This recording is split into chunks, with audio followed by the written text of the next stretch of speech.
स्वर्ग नर्क क्या है? श्रीमद् भागवत गीता। एक पुण्य वाला मनुष्य का जीवात्मा उस योनि में स्वर्ग में रहकर अपने पुण्य भोगता है और पापी मनुष्य का जीवात्मा नीचे योनियों में नर्क में रहकर अपने पापों को भोगता है।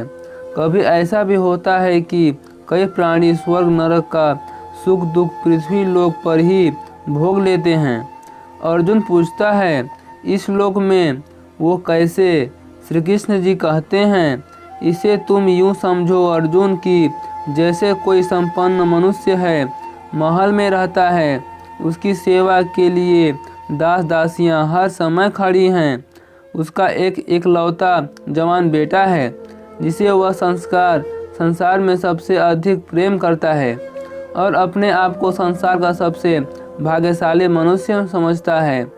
परंतु एक दिन उसका जवान बेटा किसी दुर्घटना में मारा जाता है। दुखों का पहाड़ उस पर टूट पड़ता है।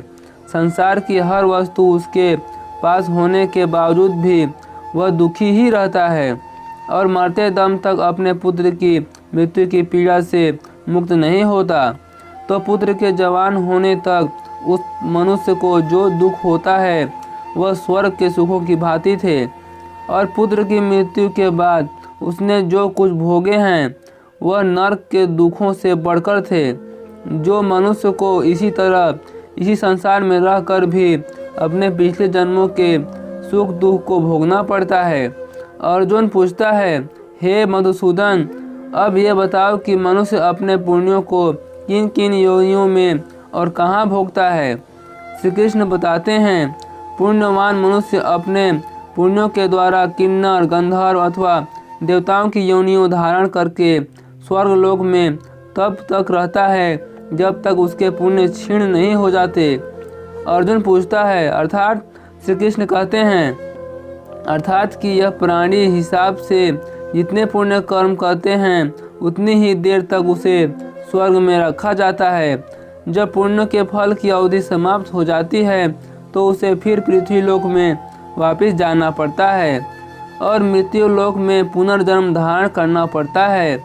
प्रायः पुण्यकर्ता लोकानुपी अस्विति समा चुनिस्ति सिमता गेहे योग भ्रष्टो विजंते। अर्थ, वह योग भ्रष्ट पुण्य कर्म करने वालों के लोगों को प्राप्त होकर वहाँ बहुत वर्षों तक रहकर फिर यहाँ शुद्ध श्रीमानों धन धान के घर में जन्म लेता है।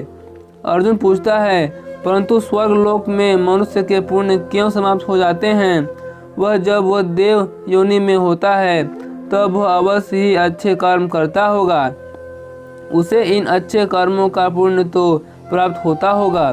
श्री कृष्ण बताते हैं, नहीं अर्जुन, उच्च योनि में देवता बनकर प्राणी जो अच्छे कर्म करता है या नीच योनि में जाकर प्राणी जो कुकर्म करता है, उन कर्मों का उसे कोई फल नहीं मिलता। अर्जुन पूछता है, क्यों? कृष्ण कहते हैं, क्योंकि वह सब भोग योनि है, वहाँ प्राणी केवल अपने अच्छे बुरे कर्मों का फल भोगता है। इन योनियों में किए हुए कर्मों का पुण्य अथवा पाप उसे नहीं लगता। हे पार्थ, केवल मनुष्य की योनि में ही किए हुए कर्मों का पाप या पुण्य होता है, क्योंकि यही एक कर्म योनि है। पाप पुण्य का लेखा जोखा कैसे होता है? अर्जुन पूछते हैं, इसका अर्थ यह हुआ कि यदि कोई पशु किसी की हत्या करे तो उसका पाप उसे नहीं लगेगा। यदि कोई मनुष्य किसी की अकारण हत्या करे तो पाप लगेगा। परंतु यह अंतर क्यों? कृष्ण कहते हैं, इसलिए कि पृथ्वी लोक में समस्त प्राणियों केवल मनुष्य ही एक ही ऐसा प्राणी है जो विवेकशील है। वह अच्छे बुरे की पहचान रखता है। दूसरा कोई भी प्राणी ऐसा नहीं कर सकता। इसलिए यदि सांप किसी मनुष्य को अकारण भी डस ले और वह मर जाए तो सांप को उसकी हत्या का पाप नहीं लगेगा।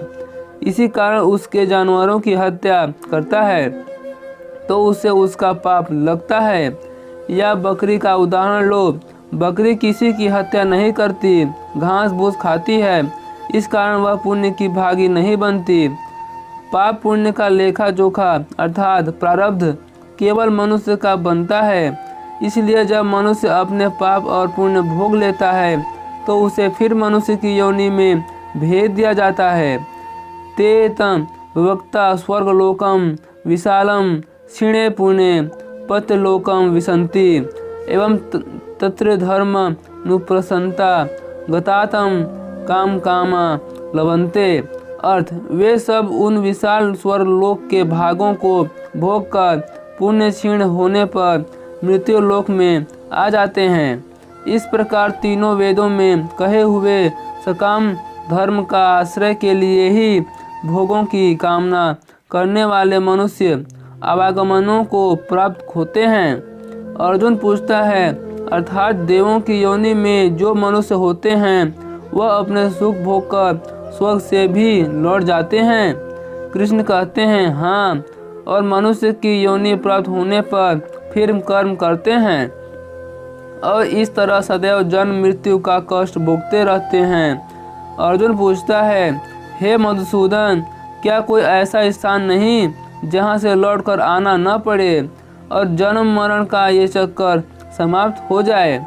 कृष्ण बताते हैं, ऐसा स्थान केवल परम धाम है, अर्थात मेरा धाम, जहाँ पहुँचने के बाद किसी को लौटकर आना नहीं पड़ता। इसी को मोक्ष कहते हैं।